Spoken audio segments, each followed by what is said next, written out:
Aleluya. Dele un fuerte aplauso al Señor, que Él merece toda nuestra honra, toda nuestra alabanza.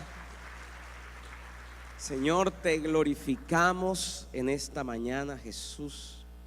Padre, eres el centro de esta reunión. Gracias. Gracias te damos, Señor, por habitar entre nosotros. Gracias por estar aquí. Gracias, Señor, por manifestarte a nuestras vidas, Señor. Gracias, porque tú eres bueno. Siempre has sido bueno, Jesús. Te alabamos, te glorificamos. Recibe toda la honra, recibe toda la gloria. Y ahora presentamos nuestras vidas, Señor Jesús. Dios, estamos llenos de defectos, somos imperfectos, Señor. Pero aún a pesar de nuestros errores, de nuestros defectos, de nuestras carencias, tú nos escogiste, tú nos amaste. Padre, pudiendo haber escogido gente mejor que nosotros, tú decidiste que fuéramos nosotros. Porque de lo vil y menospreciado del mundo, tú escogiste, Señor. Y Dios, venimos delante de ti con humildad, Señor, para decirte: úsanos, háblanos, enséñanos, transfórmanos, Señor. Es tu palabra la que puede instruirnos, es tu palabra la que nos enseña a vivir, Señor. Es tu Espíritu Santo el que produce cambios en nuestra vida. No permitas, Señor, que pase el tiempo y nosotros sigamos siendo los mismos, sino que cada día, domingo a domingo, miércoles a miércoles, cuando escuchamos tu palabra, nuestra vida sea un poquito más transformada hacia tu imagen y hacia tu semejanza, Señor. Podamos ir dejando atrás nuestra antigua manera de vivir, nuestra antigua manera de pensar y de hacer las cosas, y adquiriendo una nueva, cada vez más parecida a tu naturaleza, Señor. Te damos gracias porque sabemos, Señor, que tú obrarás en nuestra vida tal cual como lo hemos pedido en este momento, Señor. Te bendecimos, Dios, en el nombre de Cristo Jesús. Y la iglesia dice: amén. Aleluya.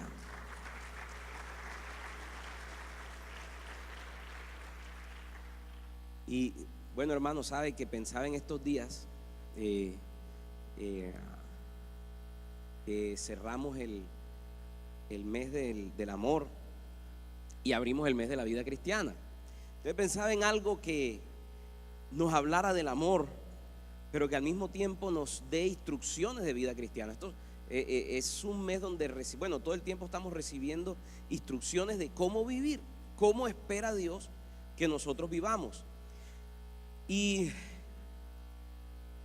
esta porción bíblica de la que vamos a hablar hoy toca el tema del matrimonio. El matrimonio es sumamente importante para Dios, sumamente importante para la sociedad. Es la que constituye sociedades. Y es una parte importante del amor humano.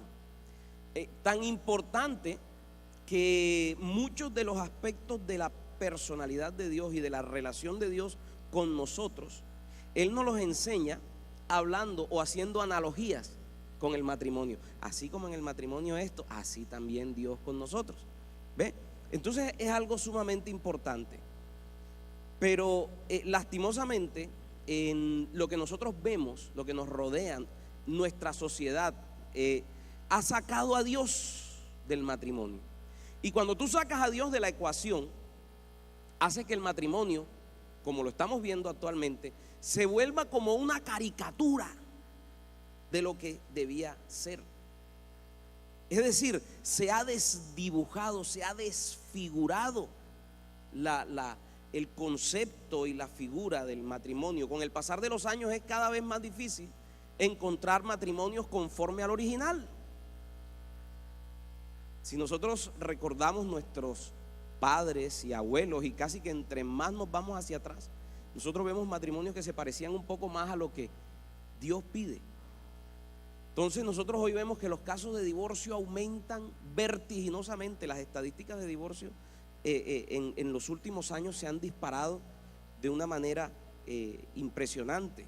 Antes los matrimonios se acababan con la muerte de uno de los cónyuges, con algunas excepciones. Era raro que un matrimonio se acabara por otras razones. Hoy por hoy los matrimonios se acaban con cualquier explicación psicológica, un psicólogo por ahí, o legal.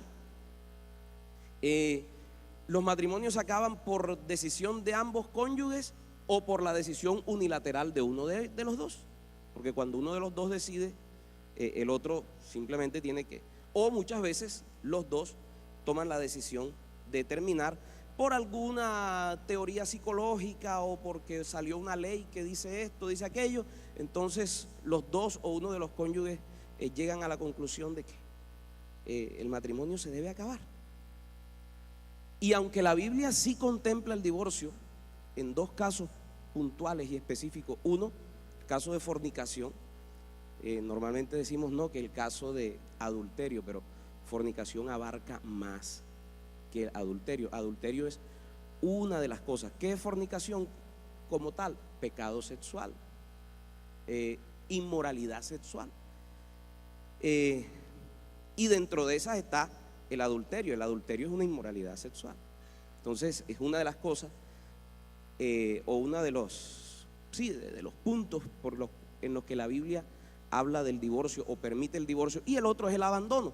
El abandono es que uno de los dos cónyuges decide irse, decide terminar la relación y el otro queda, le guste o no le guste, lo tiene que aceptar, y son las dos únicas. Ese está en Primera de Corintios, en el capítulo 7, versículo 15. Pero es claro que el propósito de Dios es que el matrimonio dure para toda la vida. El anhelo de Dios es que una vez el matrimonio empieza, termine solamente por la muerte de uno de los cónyuges, como se dice cuando se casa, hasta que la muerte los separe. Ese es el propósito de Dios. Yo, a pesar de haber tenido que sufrir o vivir el divorcio, le digo una cosa: después de haber tenido que vivirlo, después de haber tenido que sufrir las consecuencias de eso, más me afianzo en la idea de que eso es algo que nunca debe pasar. Es decir, si algo logró eso, fue afianzarme más en que eso es algo que no debería suceder. Aunque la Biblia, como le repito, lo contempla en dos casos. Es algo que nunca, y siempre que me llegan a consejería casos, mi primera opción siempre va a ser tratar de evitar cualquier tipo de rompimiento, porque es lo que Dios quiere, es lo que el corazón de Dios anhela, que eso no se dé, que eso no suceda. ¿Ve? Pero hay algo que Dios respeta, y es la decisión del ser humano.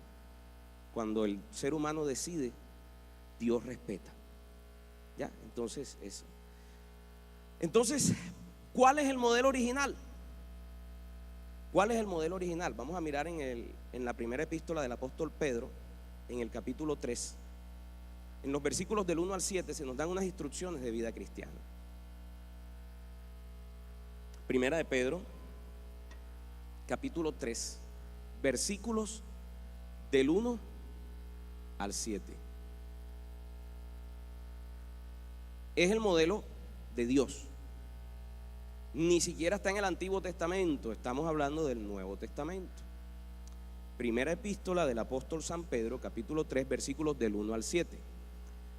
Dice: asimismo vosotras mujeres, estad sujetas a vuestros maridos, para que también los que no creen a la palabra sean ganados sin palabra por la conducta de sus esposas. Versículo 2: considerando vuestra conducta casta y ¿qué? Respetuosa. Vuestro atavío no sea el externo de peinados ostentosos, de adornos de oro o de vestidos lujosos, sino ¿cuál? El interno. ¿El de dónde? En el incorruptible ornato de un espíritu ¿qué? Que es de grande estima delante de Dios. Porque así también se ataviaban en otro tiempo aquellas santas mujeres que esperaban en Dios, estando sujetas a sus maridos, como Sara obedecía a Abraham llamándole Señor, de la cual vosotras habéis venido a ser hijas si hacéis el bien sin temer ninguna amenaza. Versículo 7. Vosotros, maridos, igualmente, ¿qué dice? Vivid con ellas, ¿de qué manera? Sabiamente, dando ¿qué? Honor a la mujer como a vaso más frágil y como a coherederas de la gracia de la vida. ¿Para qué? Vamos a repetirlo, ¿para qué? Para que vuestras oraciones ¿qué? No tengan estorbo. Fuera de este modelo hay muchas propuestas y modelos de lo que debe ser un matrimonio. Es decir, hay hasta lo inconcebible. Usted se ha dado cuenta que ya se han inventado modelos de matrimonio. Yo no sé hasta dónde iremos a llegar, pero lo que sí les sé decir es que el autor de este modelo es Dios. Los otros modelos de pronto son el autor tal o el fulano de tal o el que se inventó tal cosa o la ideología tal, pero el autor de este modelo que acabamos de leer es Dios. ¿Y sabe quién es Dios? El creador del matrimonio, el que se inventó el matrimonio es Dios. Entonces ya uno decide a quién le cree, si le cree al autor tal, si le cree a Freud, si le cree al que no es Freud o al no sé qué, o si le cree a Dios, al creador. Y ese es el modelo de él, y por consiguiente aplica y funciona. El apóstol empieza hablando con algo que a veces resulta un poquito chocante, que es lo de la sujeción. Sin embargo, no voy a profundizar en el tema ese de la sujeción, porque yo creo que se ha ilustrado bastante, y ahí en el mismo versículo encontramos otras cosas, otras instrucciones a las que de pronto no se les ha dado el mismo énfasis o el mismo valor. En el versículo 1 hay algo que me llama la atención. Como le dije, no voy a profundizar en la parte de la sujeción, pero dice: para que también los que no creen a la palabra, o sea, está hablándole a las mujeres que tienen de pronto esposos que no creen a la palabra. Dice: para los que no creen a la palabra, sean ganados ¿qué?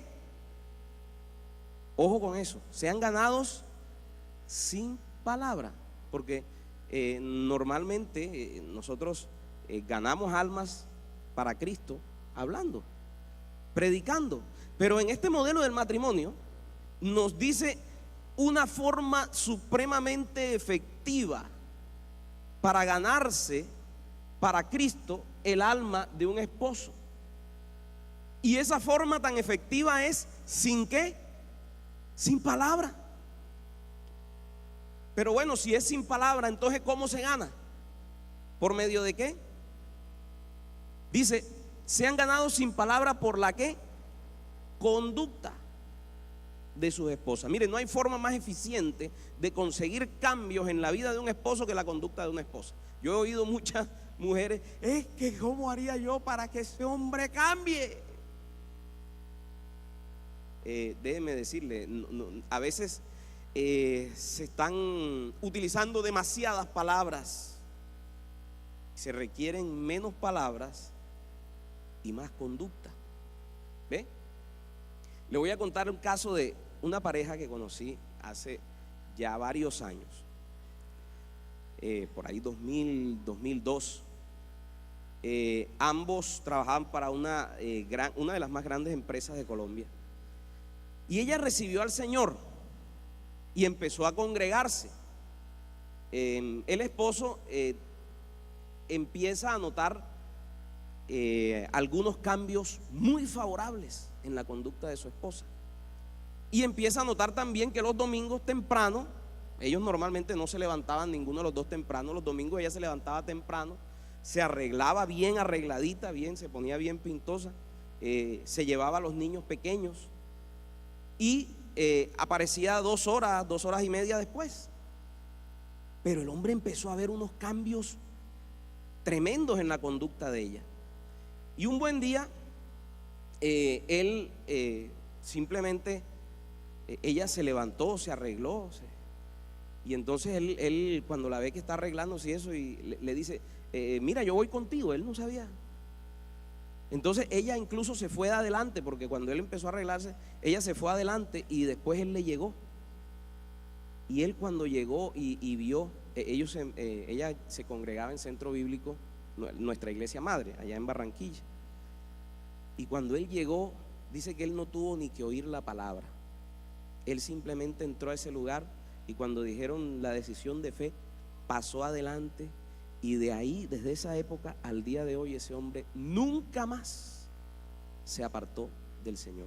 Dice que él recibió al Señor antes de haber oído la palabra. Y eso me recordaba esto. Dice, para que también los que no creen a la palabra sean ganados, ¿qué? Sin palabra. ¿Por qué? Por la conducta de ¿quién? De sus esposas.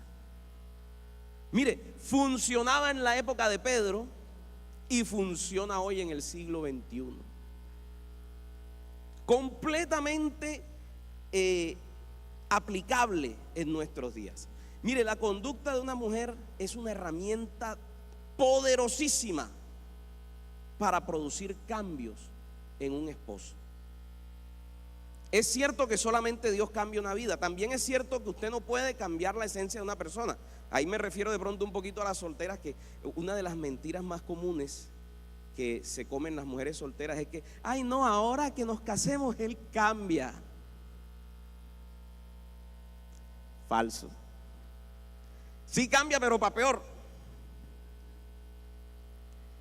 Pero la Biblia me dice que la conducta de la esposa puede incluso transformar al incrédulo en creyente. Eso es lo que me está diciendo Pedro. Eso no quiere decir que si usted está soltera se va a casar con un impío y después dice, no, con mi conducta lo cambio.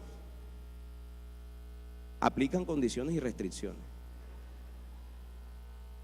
No aplica para desobediencia a aquella palabra que dice, no te unas en yugo desigual con los incrédulos. Ay, pastor, ¿para quién aplica? Para la que estando ya casada conoció al Señor y está orando para que su esposo también lo conozca. En ese caso sí aplica. La Biblia me dice que la conducta puede transformar al incrédulo en creyente. ¿Quién cambia a ese marido? No lo cambia la mujer. ¿Qué es lo que sucede? El hombre, a través de la conducta de su esposa, es ganado para Cristo. ¿Y quién es el que ejecuta el cambio? El Espíritu Santo. Y produce un cambio radical y para siempre. ¿Cómo no se cambia a un esposo? Con la cantaleta. Yo te he dicho que no te. La cantaleta es abundancia de palabras, pero aquí me está diciendo que se ganan sin qué. Mejor diga menos y haga más. Es más efectivo. Tampoco dice que se gane con las lágrimas. Es que yo te he dicho que no. Pero ¿sabe que sí produce cambios en un esposo? Hay la buena conducta de una esposa. Eso sí hace que un hombre se acerque a Cristo. Lo dice el apóstol Pedro, no lo digo, dice la palabra, ¿cierto? Usted con su conducta lo acerca a Cristo o lo aleja. Usted con su conducta lo atrae a Cristo. Y cuando ya él está en Cristo, de ahí para en adelante, deje que el Espíritu Santo haga esa obra de transformación. Hay muchas cosas que la mujer debe adquirir en su conducta, porque bueno, aquí nos dice que lo que produce esos cambios es la conducta. Pero ¿en qué consiste esa conducta? Bueno, le dije que hay varias cosas. Uno, sujeción, no vamos a profundizar en eso, pero después ahí en el otro versículo que viene nos describe cuál es esa conducta que produce cambios en el esposo. Dice, considerando vuestra conducta, ¿de qué manera? Casta y respetuosa. Entonces, demos por sentado que ya la sujeción no hay que ilustrarla mucho, ya la conoce. La sujeción no es sino obediencia ya. Pero pasemos al otro. La conducta casta, la conducta respetuosa. ¿Qué le viene a usted a la mente cuando le hablan de una conducta casta? Bueno, yo me puse a mirar a ver de dónde los señores Reina Valera traducían o llegaban a la conclusión de que en español la palabra es casta. Viene del griego hagios, que significa sagrado, significa puro, santo, limpio e inocente. Son los diferentes significados que tiene: sagrado, puro, santo, limpio e inocente. Entonces, una mujer que quiere ver o quiere producir cambios en su marido debe tener una conducta como santa, pura, limpia e inocente. Ya usted tradúzcalo o aplíquelo un poquito a su vida. ¿En qué se ve la castidad? En el trato, se ve en tantas cosas, ¿cierto? Y lo otro que habla es respeto, en lo cual tampoco voy a profundizar mucho. Cualquier día eso se lo dejo a la pastora Ana María. Pero otra creencia que las hermanitas tienen es que para mantener un buen matrimonio lo importante es verse bien, estar linda. Y es una creencia popular y a veces las hermanas creen que para mantener un buen matrimonio lo importante, lo más es verse lindas. Por lo que yo he observado, eso es más importante entre mujeres, ¿sabes? Es más importante entre ellas que entre ellas y nosotros. A nosotros nos basta con que se vean bien. Sí, claro, nos gusta que huelan bien, por favor. Y bueno, que se vean bien y todas estas cosas. Pero usted no ha notado que a veces la esposa se compra un vestido nuevo, carísimo, de una tela no sé qué. Oye, y uno no lo nota. Sale y después, sí, cierto. El hombre no lo nota. ¿Sabe quién lo nota enseguida? La amiga, la vecina, las otras mujeres. Entonces yo me he dado cuenta que ese afán por embellecerse les sirve muy bien para que compitan entre ellas. Porque uno a veces no nota la sutil diferencia entre una tela y otra. Y a veces llegan a preguntarle a uno: ¿cuál te gusta más, esta o esta? Y yo la veo igualita.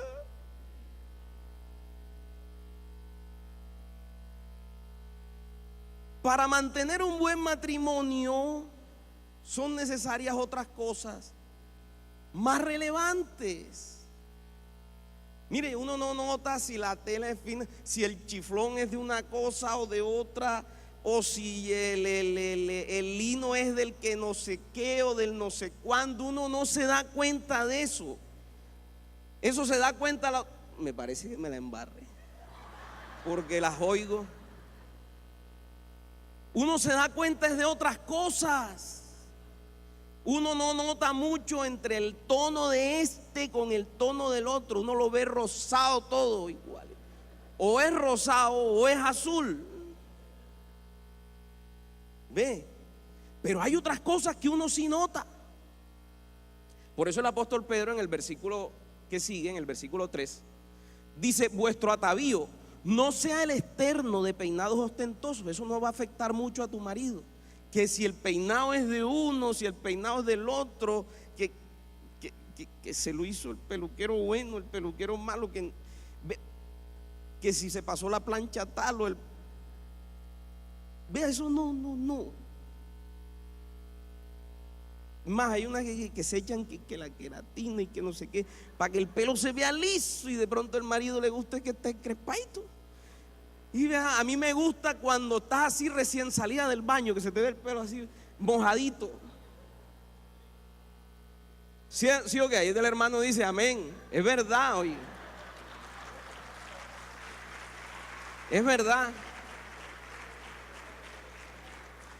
Pero eso sí es muy útil para competir entre ellas, entre sus. Y mira, ese secho, esa es queratina mala, que no sé qué.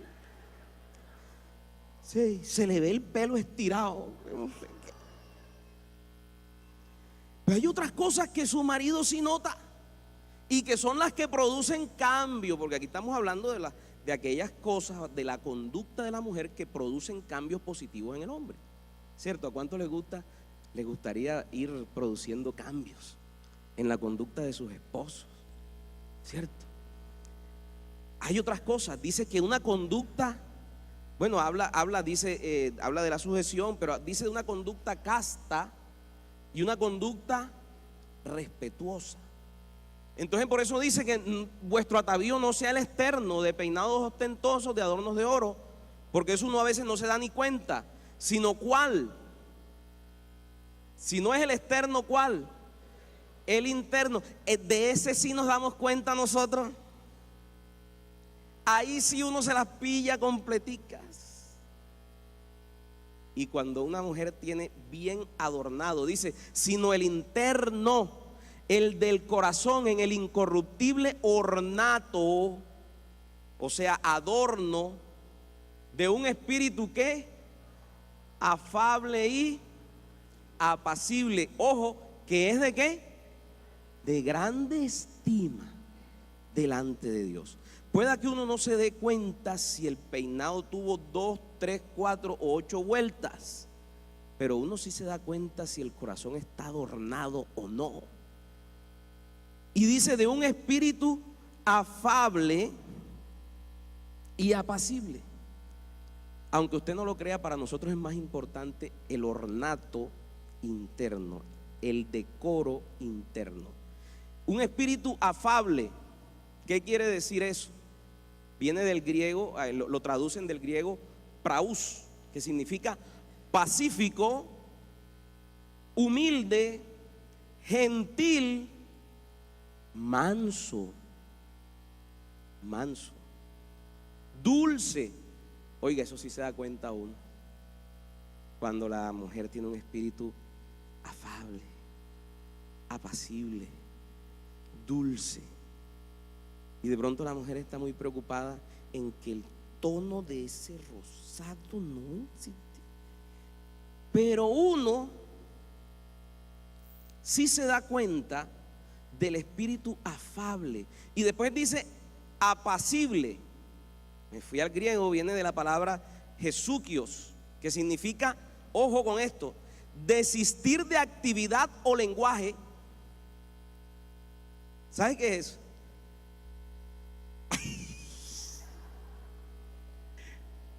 Desistir de actividad o lenguaje.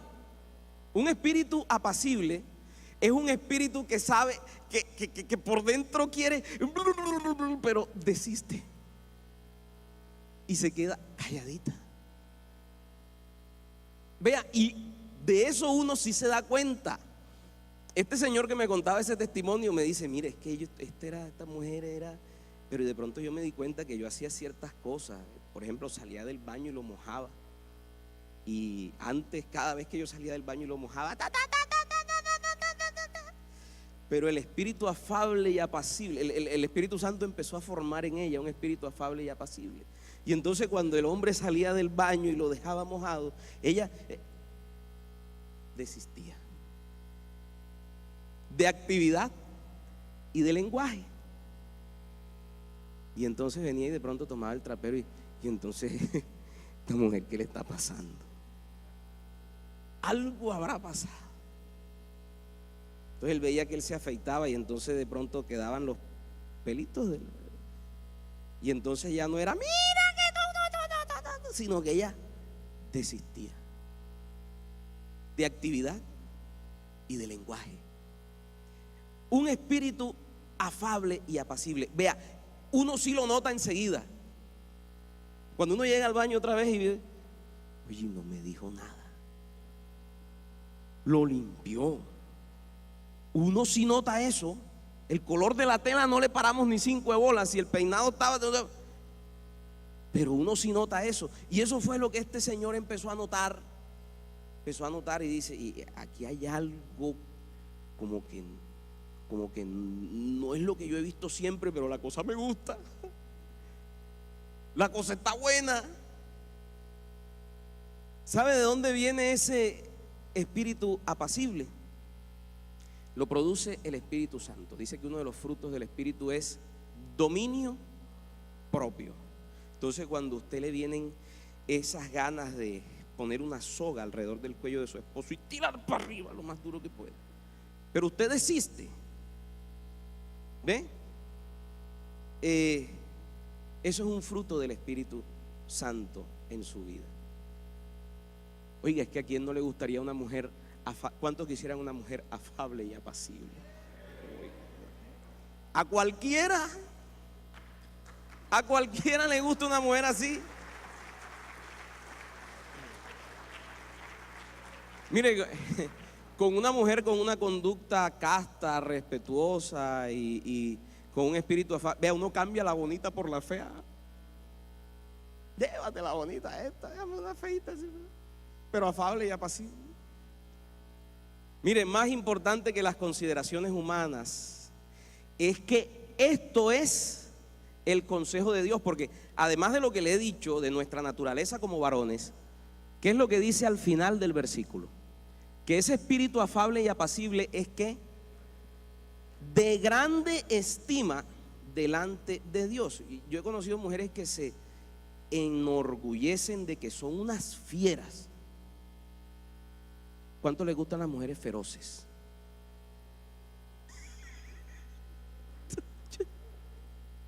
Hermano, yo no sé, pero si le gusta, uno las patico, una mezcla perfecta entre pantera, tigre y cocodrilo. Pero dice la palabra que el espíritu afable y apacible es de grande estima delante de Dios. Entonces, no solamente estas características de conducta no solamente van a agradar a su esposo, sino que algo más importante aún, ¿agradan a quién? A Dios. Espera eso no solamente su marido, sino que lo espera ¿quién? Dios. Y no de cualquier forma, dice, es de grande estima delante de Dios.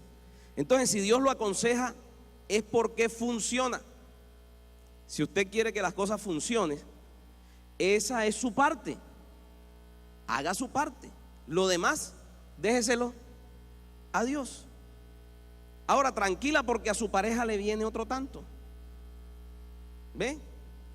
La parte difícil lo hace Dios, pero a nosotros como varones también nos habla en el versículo 7. Así que no es todo para usted, ni es todo para las mujeres, sino que el versículo 7, mire lo que dice el versículo 7. Dice, vosotros maridos, igualmente vivid con ellas, ¿de qué manera? Sabiamente. Requiere mucha sabiduría. Dando ¿qué? Honor a la mujer como a vaso más frágil y como a coherederas de la gracia de la vida. Y mire esa última parte, cómo le queda el ojo. ¿Para qué?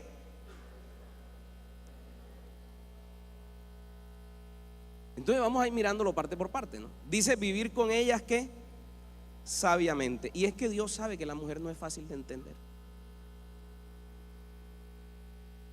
Mire, a nosotros nos toca aprender un lenguaje nuevo, completamente distinto al que nosotros comprendemos normalmente. Y si a eso le suma que cada mes tienen sus días, ¿cierto? Y oye, pero cálmate, o sea, ¿por qué? Ya me acordé. Porque tienen sus días donde disparan solas. En fin, es una tarea bastante complicada. Por eso dice que hay que vivir con ellas sabiamente. Pero déjeme decirle una cosa, es difícil, pero se puede. Se puede. Usted es lo suficientemente inteligente para aprender a lidiar con eso. Usted es lo suficientemente inteligente para aprender a descifrar ese lenguaje. No pretenda, es decir, que ella tenga que aprender a hablar el suyo, el nuestro de varones, sino que uno puede hacer un ejercicio intelectual para aprender un poquito a comprender el de ellas. Y se lo digo porque en mi caso particularmente me resulta difícil, ¿sabe? Difícil. Mire, yo crecí en un hogar donde había mayoría de hombres. De 5 hermanos, 4 somos varones. Entonces yo crecí en una casa donde habían 5 varones y nada más estaba mi mamá. Y mi hermana llegó y casi no llega, porque llegó de última. Cuando ella llegó yo tenía la edad de Juan Pablo casi, no, bueno, tampoco tanto, que tenía 9 años, 8, 9 años. Y por mayoría, ellas aprendieron muy bien a lidiar con varones, pero a mí particularmente me costó mucho aprender a entender a las mujeres. Y una de las características del trato entre varones es que el trato entre varones suele ser áspero. Mire, yo cuando llamo a uno de mis hermanos hay 0 protocolo. Cuando yo le voy a mandar un mensaje a otras personas, yo le pongo: hola, buenos días, Dios le bendiga, que esto, que lo otro. Pero si yo le voy a mandar un mensaje a Vladimir, yo: hey, ven acá, ¿dónde dejaste tal cosa? Uno no se pone con tanta: hola, buenos días, hey, ¿dónde dejaste tal cosa? El trato entre varones suele ser así. Jorge me llama: hey, ven acá, ¿a qué hora sales? Necesito que me hagas un chance para tal parte. Uno no se pone: hola, buenos días, ¿cómo estás? Dios te bendiga, ¿cómo amaneciste? Bien. No, uno se salta todo eso. Y yo crecí en eso. Y el que deje las cosas mal parqueadas las pierde. Mi papá llegaba con de pronto un chocolate, una cosa así, y usted tenía que ser muy hábil, si no se lo iba a comer enseguida. Usted o se lo metía rápido, o desarrollaba una habilidad para que no se lo encontraran.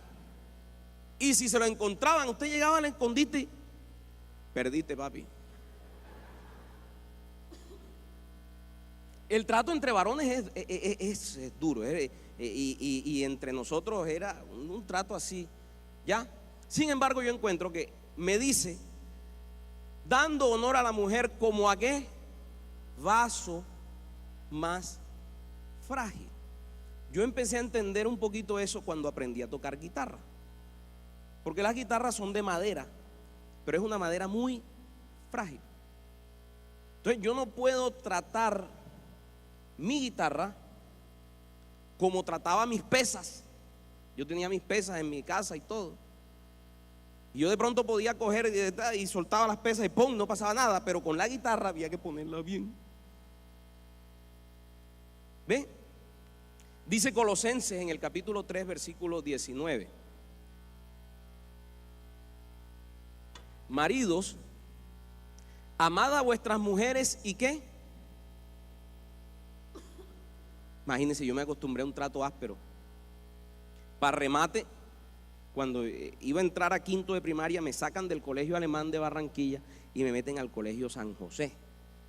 Y el colegio San José era un colegio de puros varones, lo más parecido a una cárcel. Tú podías estudiar ahí si sabías defenderte. Mire, yo ahí aprendí a decir malas palabras, yo ahí aprendí a tirar puños, yo ahí aprendí todo. Todas las cosas de supervivencia las aprendí ahí. Y de pronto llega la palabra y nos dice que la mujer no se puede tratar, ¿qué?, de una manera, ¿qué?, áspera. Hay que tratarla con cuidadito. Y Pedro dice: dando honor a la mujer como a vaso más frágil. Entonces entiendo yo que ellas son delicadas. Como le ponía el ejemplo de la guitarra, hay objetos que se deben manipular con extremo cuidado, que hay que manipularlo con delicadeza. ¿Ve? Yo lo aprendí con la guitarra. La guitarra tiene que ver para que no se raye, hay que ponerle un buen estuche. Cuando uno va a viajar en avión, usted manda las maletas por carga, y eso la cogen, ¡pah! Y la guitarra no va por carga. Y si la manda por carga, tiene que pagar extra o algo para qué. ¿Ve? hay cosas que hay que tratarlas de una manera delicada. Lo mismo pasa con las mujeres. Entonces yo con el tiempo he tenido que ir aprendiendo que cuando Dios a uno le encomienda o le da a una mujer es como cuando uno le regalan su guitarra. Hay que tratarla con cuidado, suavecito, con delicadeza. Le digo, no me ha resultado fácil la idea, pero uno va poco a poco aprendiendo. Y si la palabra te lo pide es porque uno lo puede adquirir. Si no lo tiene, uno lo puede adquirir. Es un regalo fino y delicado. Cuando Dios le da una mujer a un hombre, cuando Dios hizo a Eva y se la entregó a Adán, le da un regalo fino y delicado, que hay que cuidarlo para que no se rompa, para que no se raye, que hay que invertirle, ¿cierto? Hay que invertirle, ¿cierto? Hay que invertirle para mantenerlo bonito y en óptimas condiciones, ¿cierto? Hay que brillarlo, ¿ya? Si usted le da un trato rudo a la guitarra, simplemente no le va a funcionar. No afina, no suena, no produce lo que debería producir. Mire, la rudeza no hace que ellas mejoren. La rudeza no hace que ellas mejoren. ¿Qué les voy a decir para que entiendan? No, peor, no entiende, menos entiende. Eso no hace que ellas mejoren. Mire, aunque usted ya lo haya intentado, es que lo que pasa es que ya se lo he dicho con cariño 1000 veces. Prepárese para 1000 más. Pero el único lenguaje que van a entender es cuando se les habla con cariño, con dulzura, con amabilidad. He ido aprendiendo eso. Dios me ha estado apenas en este último tiempo. Siga intentando con dulzura. Igual que le dije a las mujeres, haga su parte con aquello de la conducta. Le digo a los varones, haga su parte. Usted haga su parte. Es que yo le digo 1000 veces, le he dicho la misma cosa. Se lo he dicho con amor, se lo he dicho con flores, se lo he dicho con chocolate, se lo he dicho con perfume, pero no entiende. Usted haga su parte, sígaselo diciendo, cámbiele la marca del perfume, pásele de rosas a otra, a orquídea o a lo que sea, pero sígaselo diciendo en el mismo lenguaje y haga usted su parte, porque Dios va a hacer la suya. La rudeza con la mujer no consigue nada, no va a conseguir cambios en ella, no los va a producir. O sea que si usted cree que lo hace para que cambie, no los va a conseguir. Pero ¿qué es lo que sí va a conseguir con rudeza? ¿Qué es lo que sí va a conseguir con rudeza? Póngame el versículo 7 otra vez. ¿Qué se consigue con rudeza? Póngame el versículo 7 de Primera de Pedro, capítulo 3, el último versículo. Primera de Pedro, capítulo 3, en el versículo 7. Nada. Ok, ¿qué es lo que se consigue con rudeza? Mírelo al final del versículo. Consigue que sus oraciones tengan ¿qué? Estorbo. La rudeza no ayuda para que la mujer cambie, pero sí ayuda para que la comunicación entre Dios y nosotros se dañe. Eso sí pasa. Usted alguna vez, pocas cosas más desesperantes, que usted tenga algo importante que decir y usted está hablando por el celular y de pronto, ¿cierto? Se oye entrecortado, se va la señal, ¿cierto? Cuando se trata con rudeza a la mujer, eso es lo que precisamente sucede en la comunicación entre nosotros y Dios. Las oraciones tienen estorbo, tienen interferencia, se entrecorta. Usted le está diciendo a Dios, Señor, necesito que proveas para esto. No te oigo. Habla más duro. repite sílaba por sílaba. No funciona. Mire, la oración, que es nuestro celular para hablar con Dios, se le pone pésima la señal. Se nos cierra el cielo. No se nos dan las cosas. Se nos aprietan las finanzas. En fin, todo lo que pasa, todo lo que sucede cuando la comunicación con Dios se vuelve torpe y lenta. Entonces, lo que más nos conviene a nosotros como varones es obedecer lo que dice este versículo. Dice: vivid con ellas sabiamente. Hay que buscar la manera. Usted le dijo las cosas y no le entendió, entonces busque. Usted tiene la inteligencia suficiente para buscar otra manera. Por aquí no entendió, lo interpretó mal, dije tal cosa y ella creyó que yo estaba diciendo tal otra. Entonces usted va cambiando la forma, usted va cambiando las palabras, lo va diciendo con más sabiduría, dando honor a la mujer como a vaso más frágil, tratándola con delicadeza. ¿Cierto? La rudeza ahí, no, mire, no sirve para nada, porque la rudeza lo que hace es que ella no entienda, por un lado, en su relación aquí, y que Dios tampoco le entienda mucho, porque dice que las oraciones entonces tienen. Entonces usted le empieza a hablar a Dios, usted le empieza a pedir: Señor, necesito que me ayude, y el Señor: no te copio. ¿Ve? Cada uno tiene que hacer su parte. Cada uno tiene que hacer su parte. El apóstol empieza dando la instrucción hacia ellas. Lo de la sujeción, cualquier otro día se profundiza, lo del respeto, pero la conducta afable, apacible, que es de grande estima delante de Dios, la conducta casta, respetuosa. De pronto no se le ha hecho mucho énfasis a eso, como sí se le ha hecho a la sujeción, pero son cosas que producen cambios en tu esposo. Y varón, a ser un poquito más inteligente y a ser un poquito más cuidadoso.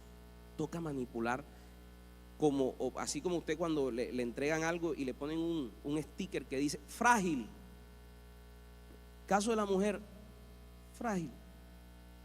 Toca manipularlo con cuidado. No puede ser descuidado con eso. No puede ser burdo con lo que es fino. Amén. Entonces vamos a orar y vamos a pedirle al Señor esto es vida cristiana. ¿Cómo podemos nosotros vivir de una manera correcta? Y vamos a pedirle al Señor. Yo quiero invitarlo aquí al altar.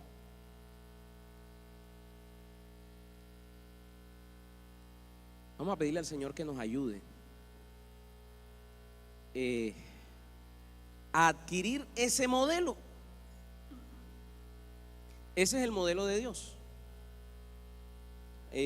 Hay muchos psicólogos, muchos escritos, tratados con respecto a lo que es o debe ser, en fin, teorías, que el doctor tal, que el estudioso tal. Pero esta que les muestro aquí no es mía. El autor, quien lo firma, es Dios. Es el modelo de Él. Y si es el de Él, funciona. Amén. Vamos a orar. Padre, ¿cuánto necesitamos, Dios? Hemos crecido en una sociedad que distorsiona, una sociedad que te sacó a ti de la ecuación. Los hombres crecimos siendo que entre más rudos, más hombres. Y las mujeres de pronto ocupándose más de su belleza externa, cuando tu palabra dice el ornato interno. Y de pronto los dos, tanto varones como mujeres, nos hemos ido por las ramas y nos hemos ido por aquellas cosas que no producen. no producen cambio. Padre, yo te pido, Señor, mujeres que se preocupen más por el interno, por el ornato interno, por el decoro interno, que por el externo. El externo no dura. A veces no dura ni 5 minutos cuando hay lluvia, Señor.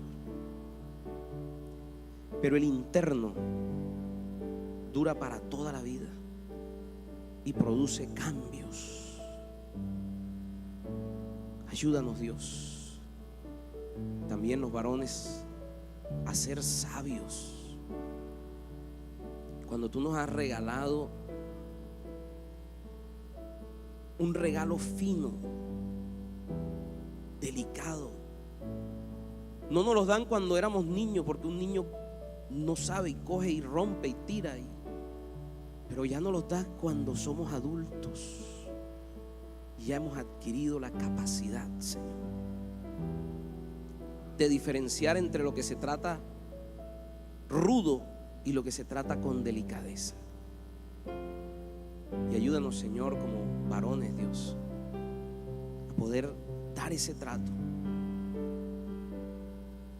Padre, que nada haga estorbo o interferencia en nuestras oraciones, Señor. Necesitamos ser muy sabios.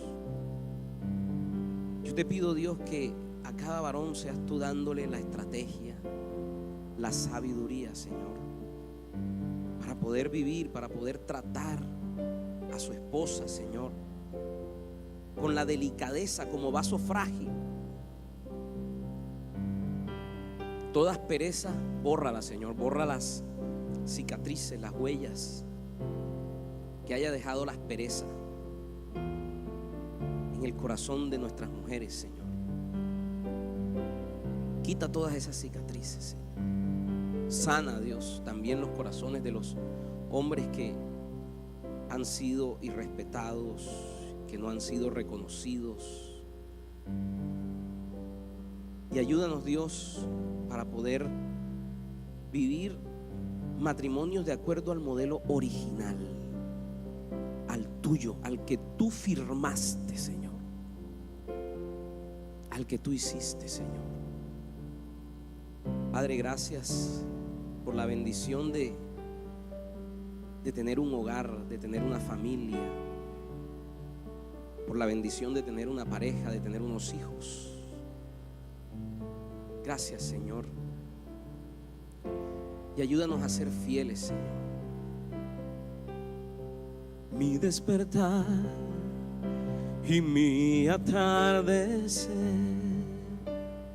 todo se lo debo a Él. Si en mi vivir no existiera Él, habría que sería de mí. Y es que todo se lo debo a Él, todo se lo debo a Él, todo se lo debo a Él. Mi vida, mi sustento, mi fuerza y esperanza, todo se lo debo a Él.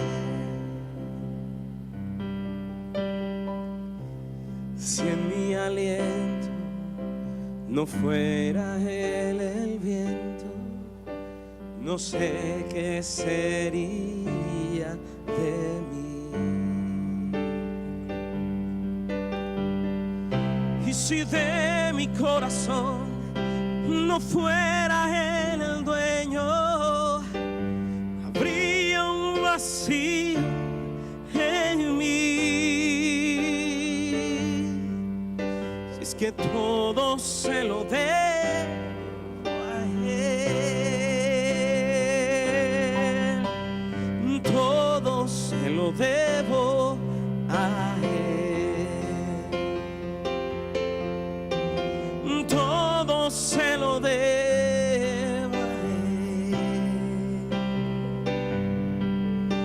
casa, mi familia y todas mis canciones, todo se lo debo a Él, todo se lo debo a Él, todo se lo debo a Él. Mi casa, mi familia y todas mis canciones, todo se lo debo a Él. Padre, gracias, Señor, por la familia que tú nos has dado, Señor. Independientemente de todas las cosas, Señor, buenas, malas que hayamos tenido que vivir, Señor. Independientemente de los problemas, de la escasez, de las necesidades, Señor. Gracias, Dios, porque has sido bueno, Señor. Gracias por ese tesoro tan hermoso que tú nos has regalado, Señor. Ayúdanos a ser sabios para cuidarlo, Señor. Ayúdanos, Señor, a actuar no por apariencias, sino de acuerdo al plan tuyo, Señor Jesús. Padre, que tu palabra nos instruya, que tu palabra nos hable, que tu palabra nos diga el cómo y el cuándo, Señor. Gracias, bendito Dios. Padre, yo bendigo Centro Bíblico Rodadero, bendigo todas las familias, bendigo cada individuo, desde los niños hasta los más ancianos, Señor. Iglesia, sé bendita en el nombre del Padre y del Hijo y del Espíritu Santo. Amén y amén. Dios le lleve en bendición, hermano.